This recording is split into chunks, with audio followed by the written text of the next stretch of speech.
बहनों, मातृशक्ति को नमन। स्टूडियो में आपका हार्दिक स्वागत, अभिनंदन, सत्कार है। सनातन सत्य दृष्टि विज्ञान, इस कार्यक्रम के तहत हम आपको कुदरती रचना और कुदरत का कानून बताना चाहते हैं। क्यों बताना चाहते हैं? कि आपको हम एक अच्छा इंसान बनाना चाहते हैं और अच्छे इंसान के साथ साथ आपको सनातन सुख देना चाहते हैं।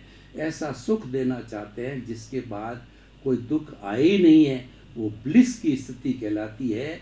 तो हमारा अल्टीमेट एम है आपको ब्लिस की स्थिति तक ले जाना, आपको शाश्वत सुख की स्थिति तक ले जाना। ये सारा कार्य हम अलग अलग एपिसोड्स के माध्यम से करते हैं। प्रतिदिन हम नए नए एपिसोड्स आपको दिखाते हैं, नए नए विषय लेते हैं। तो आज हमारा बहुत ही सुंदर विषय है भीतर और बाहर का सच।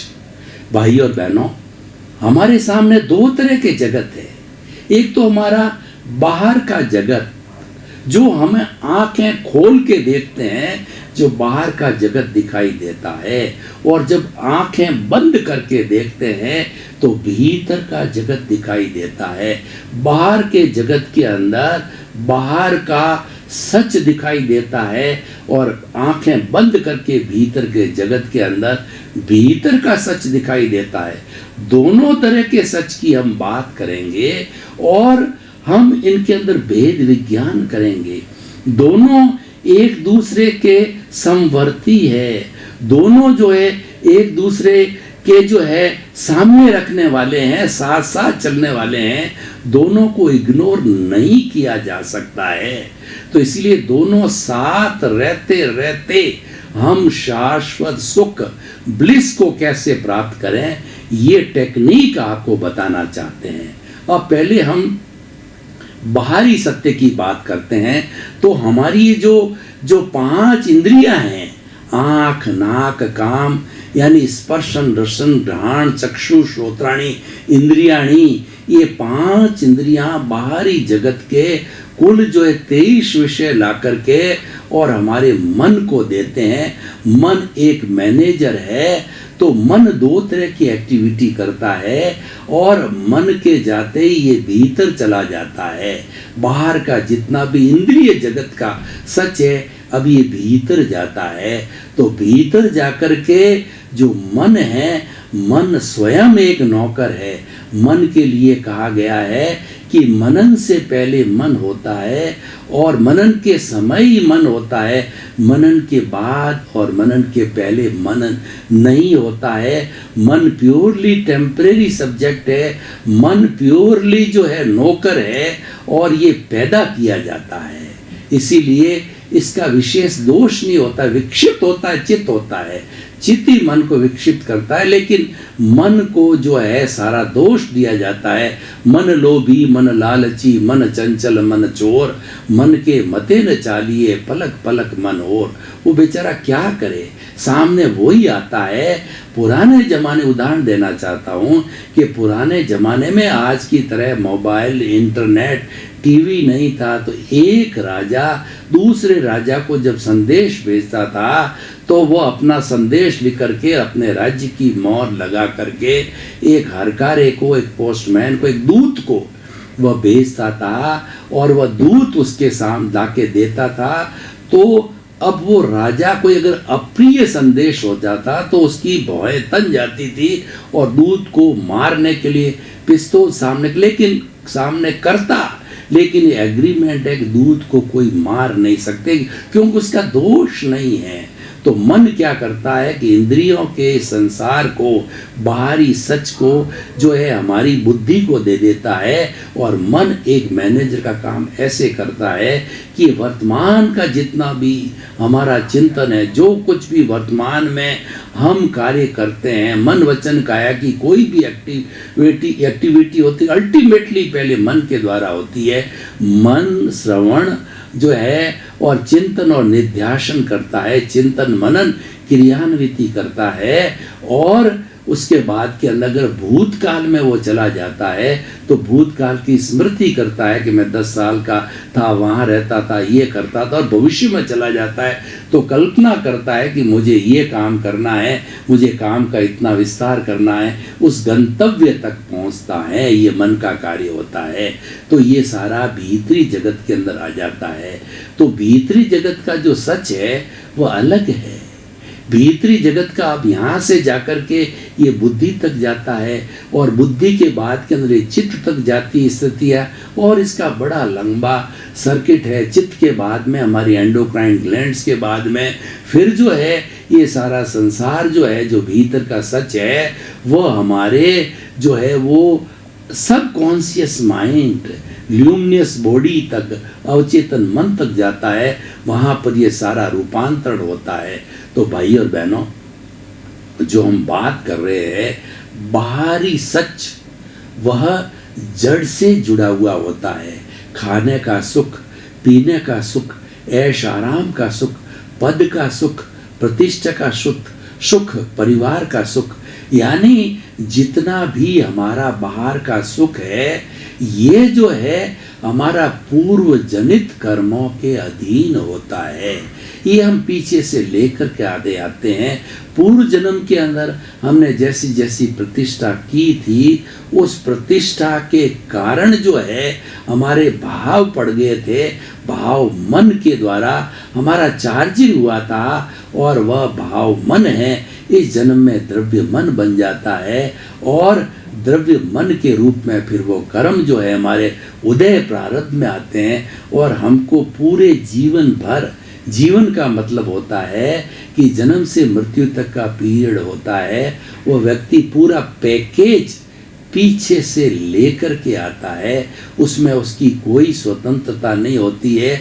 वह तो इस जन्म में मात्र उदय भाव चलता है, क्योंकि कहा गया है कि मन वचन काया से जुड़ी हुई हर अवस्था मात्र वह कुदरती रचना है। उसमें व्यक्ति प्रतंत्र है, और वह जड़ है, वो नाशवान है, वो डिस्चार्ज है, वो हिसाब है। वो आती इसलिए है कि पूर्व में आपने जो जो हिसाब कॉज डाले हैं, इस जन्म में वो डिस्चार्ज रूप में आपको भुगतना पड़ेगा। तो ये सारा बाहर का संसार है। अब हम भीतर के संसार की बात कर रहे हैं। भीतर का संसार इससे बिल्कुल डिफरेंट है। भीतर का सच है वो चेतन का सच है, बाहर का सच है वो जड़ का सच है, और बाहर का सच हम पीछे से लेके आते हैं, वो हमारा व्यवहार है।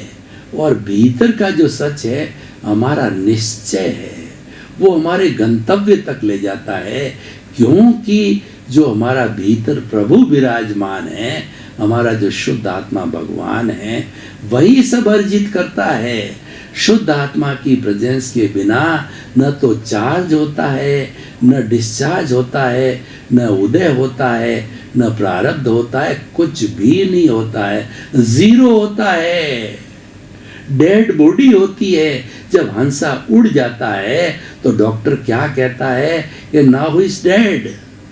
ये तो एक मरा हुआ व्यक्ति है। फिर मरे हुए व्यक्ति को कोई नहीं रोकता, फर्नेस में डाल के उसको जला दिया जाता है। तो हम यह क्या कहना चाहते हैं, ये दोनों सेपरेट है, इसको सेपरेट समझो। ये भेद विज्ञान है। दोनों रहेंगे, दोनों साथ साथ रहेंगे। जैसे बुराई और सच्चाई साथ साथ रहती है, उसकी लाइन ऑफ डिमार्केशन बिल्कुल सरहद जुड़ी हुई है। दोनों साथ साथ में रहती है, दोनों का अस्तित्व है, दोनों को लेकर के चलना पड़ेगा। एक को भी आप इग्नोर नहीं कर सकते, लेकिन आपके लक्ष्य पर ध्यान दो। आपका लक्ष्य है जो हमारे सनातन सत्य का लक्ष्य है, शाश्वत सुख की प्राप्ति करना। भाई और बहनों, ये बात मैं आपके सामने क्यों रख रहा हूँ? क्या ये बात मैं भैंस के सामने रख सकता हूँ? भैंस के आगे बीन बजाना कोई सार्थक है क्या? वो तो कुछ नहीं समझ पाएगी। सार्थकता ये कि मनुष्य एक होलिस्टिक प्राणी है, मनुष्य एक सब कुछ जानने वाला वेल डेवलप्ड प्राणी है। और मनुष्य ही मुक्ति में जा सकता है, मनुष्य ही शाश्वत सुख को प्राप्त कर सकता है। ऑथोरिटी मनुष्य है। जब ऑथोरिटी मनुष्य है तो बात ऑथोरिटी के सामने रखनी पड़ेगी। इसीलिए शाश्वत सुख की बात हम मनुष्यों के सामने रखते हैं। हम सत्संग मनुष्यों के साथ करते हैं। हम सत्संग पशु पक्षियों पेड़ पौधों के साथ नहीं करते। उनके साथ तो हमारी सहानुभूति है, क्योंकि वो इतने विकसित नहीं। इसलिए भाई और बहनों, अब देखिए, दो बातें हो गई, भीतर का सच और बाहर का सच। बाहर का सच ये हमारा भोग है, ये करते रहिए, और सारा भुगतान ये मन के, मैंने कहा कि सब कुछ करने वाला मन है, ये मन के स्तर पर होता है। तो मन के जो विचारों के स्तर पर होता है सारा भुगतान। विचारों को बाईपास करो। बाईपास का मतलब उसके साथ तन्मयाकार नहीं हो। जीवन भर आप एक ऐसी टेक्निक बना लो कि जो आपको सुख और दुख मिलते हैं उसमें तन्मयाकार नहीं होना। बहुत एग्जैक्ट वर्ड है, तन्मयाकार नहीं होना, उसके अधीन नहीं होना, उसमें लुब्ध नहीं होना। चल रहा है, आपने देख लिया, आप उसको छोड़ नहीं सकते। जब किसी चीज़ को छोड़ नहीं सकते हो, आपने जान लिया तो ठीक है, उसको चलने दो। वो जो चार्ज किया हुआ है धीरे धीरे इस जन्म के अंदर डिस्चार्ज हो जाएगा, और डिस्चार्ज होकर के समाप्त हो जाएगा। और जब पूरा जीरो समाप्त हो जाएगा तो जीरो समाप्त होने के बाद में सनातन सुख जो ब्लिस है वो हमारी चेतना से जुड़ी हुई अवस्था है, उसके भीतर है, वो तो हमको प्राप्त हो ही जाएगा। तो भाई और बहनों, हम निष्कर्ष में क्या कहना चाहते हैं कि भीतर का जगत चेतना का जगत है, बाहर का जगत है इंद्रियों का जगत है, बाहर का जगत है पूर्वकृत कर्मों के भुगतान का जगत है। भुगतान कैसे होता है? ऐसा है कि आपने कभी उदाहरण देता हूँ कि आपने कभी बैंक अकाउंट खोला हो तो उसमें डेबिट क्रेडिट होता है। मान लो आपने जो है बैंक में से 10,000 रुपये का लोन लिया, तो 10,000 रुपये का लोन जो आपको मिला त्यों ही वो डेबिट हो जाएगा। फिर आपने 1,000, 2,000, 5,000 ज्यों ज्यों चुकाए, वापस जमा कराए, त्यों त्यों वो क्रेडिट होती जाएगी। तो ये डेबिट क्रेडिट चलते चलते जब पूरा 10,000 ज़ीरो हो जाएगा तो ज़ीरो होने के बाद अकाउंट क्लोज हो जाएगा। तो ये हमारा डेबिट क्रेडिट है, ये हमारे राग द्वेष का डेबिट क्रेडिट है, ये हमारे कॉजल बॉडी का डेबिट क्रेडिट है। ये कॉजल बॉडी का जो डेबिट क्रेडिट है ये सारा भुगतान है। और ये भुगतान कैसे होता है, मैं आपको उदाहरण देता हूँ कि उदाहरण मुहावरे धुओं के द्वारा गागर में सागर भरा जाता है। विषय की जो है स्थिति बहुत स्पष्ट हो जाती है। तो वो देखिए कि कैसे स्पष्ट होती है। मैं आपको बताना चाहता हूँ कि हम गृहस्थ लोग हैं, गृहस्थ लोग हम परिवार में जीते हैं। तो परिवार के अंदर पत्नी होती है, बेटा होता है, माँ होता है, सभी होता है। और कई लोग तो पूरे जैसे पत्नी हैं वो जीवन भर साथ रहती है, तो वो सबसे बड़ी पार्टी है। बेटा पार्टी है, तो बेटे की बहू पार्टी है, पोता पार्टी है। ये पार्टी है, कोई लेने आई है, कोई देने आई है, कोई डेबिट करने आई है, कोई क्रेडिट करने आई है, कोई आपकी सेवा करेगा, कोई आपको जो है वो आपको तकलीफ पहुंचाएगा, आपको दुख देगा, घर से बाहर निकाल देगा, आपकी संपत्ति हड़ लेगा। जैसा जैसा ट्रीटमेंट आपने उसके साथ पिछले जन्म में दिया है, कुदरती रचना और कुदरत के कानून के तहत जो है वह निमित्त आपके सामने आकर के खड़ा हो जाएगा। और आपको तो ध्यान रहेगा नहीं, क्योंकि पिछले जन्म में करने वाला एक्स था और इस जन्म में भुगतने वाला मैं हूँ, जैसे सोहन राज हूँ। और आने वाले जन्म के अंदर जैसा जैसा मैं कॉजेज डालूंगा वो द्रव्य कर्म में भुगतने वाला वाई दूसरा होगा। करने वाला भुगतने वाला दूसरा है, तो भुगतने वाला भूल जाता है क्योंकि उसने तो किया नहीं है, लेकिन रीपे उसको करना पड़ता है। और ये काम प्रकृति कुदरती रचना कुदरत के कानून होता है, उसको लाके खड़ा कर देती है। और वो आपने 50,000 हड़प लिए तो ब्याज सहित आपसे हड़प लेगा और आप कहेगा उसने मेरे साथ धोखा नहीं किया है। वो कुदरत के कानून से संचालित है कि जैसा करनी वैसी भरनी आप करके आए हो, आपको भरना पड़ेगा। तो इस तरीके से इसको चलने दो, इसको चलने दो, इस पे साइलेंट रहो, इस पे प्रतिक्रिया मत करो। उसको हमारी दार्शनिक भाषा में समभाव कहते हैं। उसमें सम रहो, आपके लाभ में, हानि में, सुख में, दुख में, तिरस्कार के अंदर और सम्मान में, सब तरह के विरोधी जितनी चीज़ें हैं उसमें सम रहो, समभाव में रहो। ये इसका जो है सॉल्यूशन है। ये समभाव में रहने से भुगतान ऑटोमेटिकली होता रहेगा, क्योंकि वो तो डिस्चार्ज है। डिस्चार्ज का अर्थ ये होता है बर्फ़ की शिला है। अब बर्फ़ की शिला तो धीरे धीरे जो है वो पानी बनेगी, और आपकी कोई भी बैटरी है उसकी मान लो 12 घंटे के अंदर डिस्चार्ज होने की उसकी कैपेसिटी है, तो 12 घंटे में डिस्चार्ज होकर 0 हो जाएगी। तो उसी तरह से डिस्चार्ज चलता रहेगा। तो इसमें नॉर्मल रहो, इसमें अलग अलग रहो। आप तो अपने पुरुषार्थ की बात करो। हमको किसी ज्ञानी ने और सदगुरु ने हमको पुरुष बना दिया, तो वो क्या कहते हैं कि मैंने तुम्हारे को पुरुष बना दिया, तुम पुरुषार्थ करो। पुरुष कैसे बनाया? उन्होंने सद्ज्ञान दिया, उन्होंने अज्ञान को हटा दिया। अज्ञान क्या है कि हमारा अनंतानुबंधी जो मोह है, जो कि कर्मों का बंधन करने वाला जो मास्टर माइंड है, जो हमारा कहना चाहिए कि जो हमारा कषाय की थैली है, उस थैली को फेंक देते हैं वो, फिर बीच बहुत थोड़े थोड़े संजलन और जो प्रत्याख्यानी अप्रत्याख्यानी मामूली से डिस्चार्ज टाइप रहते हैं, वो वैसे ही भुगत लिए जाते हैं। तो जब ज्ञानी पुरुष ज्ञान देता है, तो ज्ञान देने के बाद के अंदर हमारा भीतर का सच है वो क्रियान्विति में चालू हो जाता है। क्रियान्विति में क्या चालू होता है कि हमारे भीतर वो ऐसी पेनिट्रेट आस्था बिठा देता है 24 आवर्स के प्रीति करा देता है। तुम तो शुद्ध आत्मा हो, तुम तो ज्ञाता हो, दृष्टा हो, जानने वाले हो, देखने वाले हो, और ये शरीर जो जड़ है ये तो भुगतान के लिए मिला है। ये सोहन राज रूपी पुतला है, पूर्व जन्म के कर्मों के भुगतान के लिए मिला है। तो ये भुगतान होता रहेगा, ये आप रोक नहीं सकते हो, इसमें आप पराधीन हो। आप तो स्वतंत्र किसमें हो? आप भीतर के सच में स्वतंत्र हो। वही हमारा टर्निंग पॉइंट है, वही हमारा दृष्टि विज्ञान है। दृष्टि विज्ञान में आप स्वतंत्र हो।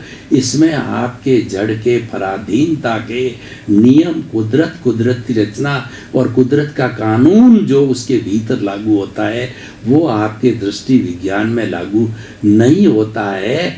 वो तो आपके चेतन तत्व से लागू होता है। तो इसीलिए चेतन तत्व के साथ रहो, और जो है आप ये सारी कार्रवाई करते रहो, संतुलन बैठ जाएगा। आपके जो है भीतर के सच का और बाहर के सच का संतुलन बिठाओ। यानी आपका व्यवहार और निश्चय जगत को दोनों को साथ लेकर के चलो, और व्यवहार जगत में साइलेंट रहो, समभाव रखो, और भीतर के जगत में तरक्की करते रहो। भीतर में सच दृष्टि विज्ञान के अंदर आगे बढ़ते रहो। तो आगे बढ़ने में आपको वहाँ करना कुछ नहीं है, कोई हथौड़े नहीं चलाने हैं। आपको तो जो सद्ज्ञानी ने प्रीति, जागृति और अनुभव 3 गिफ्ट दी है, उन गिफ्ट को याद करना है। आप प्रीति बनाए रखोगे तो आपकी उन्होंने 15% जो जागृति की है, वो जागृति धीरे धीरे डेवलप होती रहेगी। और जब जागृति चरम सीमा पर पहुंच जाएगी, तो चरम सीमा पर वो जागृति पहुंच करके और फिर अनुभव भी चरम सीमा पर पहुंच जाएगा। 360 डिग्री पे पूरा सर्किल बन जाएगा। यानी आप केवल दर्शन की स्थिति में चले गए, और 360 डिग्री केवल दर्शन के बाद आपका काम हो गया। आपको कुछ भी नहीं करना है। आपको नेक्स्ट बर्थ के अंदर केवल ज्ञान, सनातन सुख, आप स्वयं इस जो औदारिक शरीर में भगवान बन गए। और भगवान बनने का मतलब आपने अपने स्वरूप की प्राप्ति कर ली। और स्वरूप की प्राप्ति करने का अर्थ ये हुआ कि आप जो है अपने शाश्वत सुख के अंदर आ गए। तो भाई और बहनों, हम निष्कर्ष की भाषा में आपको ये कहना चाहते हैं कि भीतर और बाहर के सुख को जो है आप दोनों को साथ लेकर के चलो और साथ लेकर करके संतुलन बना करके एक को भोगते रहो, साइलेंट रहो, समभाव की स्थिति प्राप्त करो, संवर की स्थिति प्राप्त करो और दूसरे के अंदर भीतर में आप तरक्की करते रहो, बढ़ते रहो तो आपको ब्लिस की अवस्था प्राप्ति हो जाएगी। वही शाश्वत सुख जो मैंने विषय बताया था, मैंने स्टार्ट किया और एंड पे आपको उसी विषय की समाप्ति और निष्कर्ष पे लेकर के आ गया। वही आपका गंतव्य है, वही आपकी मंजिल है और वो मंजिल मनुष्य ही प्राप्त कर सकता है, दूसरा कोई नहीं कर सकता है। इसीलिए ये बात मैंने सत्संग के रूप में मनुष्यों के बीच में रखी है। और मनुष्य अगर इस लाइन पे चलता रहे तो निश्चित ही कुछ भवों के अंदर वह 360 डिग्री की अवस्था प्राप्त कर सकता है। आप जिस डिग्री में भी हो उस डिग्री से आज प्रतिष्ठा करो, आप दृष्टि विज्ञान का लक्ष्य बनाओ, दृष्टि विज्ञान की प्रतिष्ठा भीतर करते रहो तो जितना जितना दृष्टि विज्ञान जो चेतना से जुड़ा हुआ है, आपके स्वरूप से जुड़ा हुआ है, आपके अस्तित्व से जुड़ा हुआ है, जितना जितना दृष्टि विज्ञान पुष्ट होता रहेगा उतना उतना आपके शाश्वत सुख की जो है स्थिति आपको प्राप्त होती रहेगी। तो आप प्राप्त कीजिए और प्राप्त करके अपने जीवन को धन्य बनाइए, सार्थक बनाइए। यही आज का ये एपिसोड, इसकी प्राप्ति कीजिए। अब देखिए, हम निष्कर्ष की भाषा में इस एपिसोड को कसौटी पर कसते हैं और इस एपिसोड की रिलीवेंस, इस एपिसोड की सामाजिक उपयोगिता, इस एपिसोड की वायबिलिटी देखते हैं तो हम बिल्कुल इस निष्कर्ष पर पहुंचते हैं कि व्यक्ति यार भीतर और बाहर के सच दोनों को साथ साथ लेकर के चलता है और बाहर के सच को जो है एंजॉय करने के साथ साथ में तन्मयाकार नहीं होता है। तन्मयाकार वो भीतर होता है जिसके लिए वो भेजा गया है। ईश्वर ने हमको अपने स्वरूप की प्राप्ति के लिए, स्वरूप से तन्मयाकार होने के लिए भेजा है। तो हम अपने कर्तव्य को निभाएंगे, अपने लक्ष्य को निभाएंगे और दृष्टि विज्ञान के ऊपर केंद्रित रहेंगे तो निश्चित ही हमारा गंतव्य जो शाश्वत सुख है, ब्लिस है, उसको प्राप्त कर लेंगे। और 360 डिग्री पे जाने के बाद में केवल दर्शन और केवल ज्ञान की प्राप्ति होकर के और हम सिद्ध, बुद्ध और मुक्त बन सकते हैं। तो भाइयों और बहनों, ये बहुत ही अच्छा विषय आपका, और विषय की जो है आप गहराई में जाइए और गहराई में जाकर के आपको संतुलन बिठाना है, आपको बाहर के सच को जानना है, भीतर के सच को जानना है और दोनों एक दूसरे के जो है उभयनिष्ठ है, दोनों एक दूसरे के कॉम्प्लीमेंट्री है, दोनों एक दूसरे के एग्जैक्टली पूरक है, दोनों एक दूसरे को सपोर्ट करते हैं। हम दोनों में से किसी को इग्नोर कर नहीं सकते, दोनों ही सच्चाई है। लेकिन दोनों के साथ रहते रहते हमको कंसंट्रेट कहाँ करना है, उस पॉइंट पे दृष्टि विज्ञान पे कंसंट्रेट करना है। वही आपको गंतव्य की तरफ ले जाएगा, वही आपको जो है मुक्ति की ओर ले जाएगा, वही आपको अपने मंजिल की तरफ ले जाएगा। तो सारा ध्यान है आप दृष्टि विज्ञान पर कीजिए और धीरे धीरे आप अपने गंतव्य की तरफ बढ़िए। तो भाइयों और बहनों, इस एपिसोड के माध्यम से हम आपको संपूर्ण मानव जाति को, ये हमारे विश्व की जो है जो 7 अरब की जनसंख्या को ये मैं मैसेज देना चाहता हूँ कि भीतर का सच और बाहर का सच मैंने जो बताया है, इन दोनों सच के साथ रहते रहते आप जो है अपना ध्यान दृष्टि विज्ञान पर करिए, वो आपकी मंजिल तक ले जाने वाला है। दृष्टि विज्ञान आपकी जागृति है, आपका पुरुषार्थ है और यही आपको लक्ष्य तक ले जाएगा। ये आपका रियल पुरुषार्थ है। रियल पुरुषार्थ पे कंसंट्रेट करेंगे तो आपका गंतव्य जल्दी पहुंच जाएगा। और एक दूसरा रिलेटिव पुरुषार्थ है। भाई और बहनों, आपका बहुत बहुत धन्यवाद। आप हमारा सनातन सत्य कार्यक्रम बराबर देख रहे हो, आप देखते रहिए। और हमको फीडबैक भी मिल रहा है कि आप सनातन सत्य को लाइक करते हो, तो हमको भी बड़ी प्रसन्नता है। हम भी कोशिश करते हैं आपको अच्छे से अच्छे एपिसोड्स आपको दे करके, और आपकी जो सनातन सत्य, आपको कुदरत का कानून, कुदरत की रचना और शाश्वत सुख के अंदर आपकी पुष्टि को बनाए रखें। आपके प्रति मंगल भावना।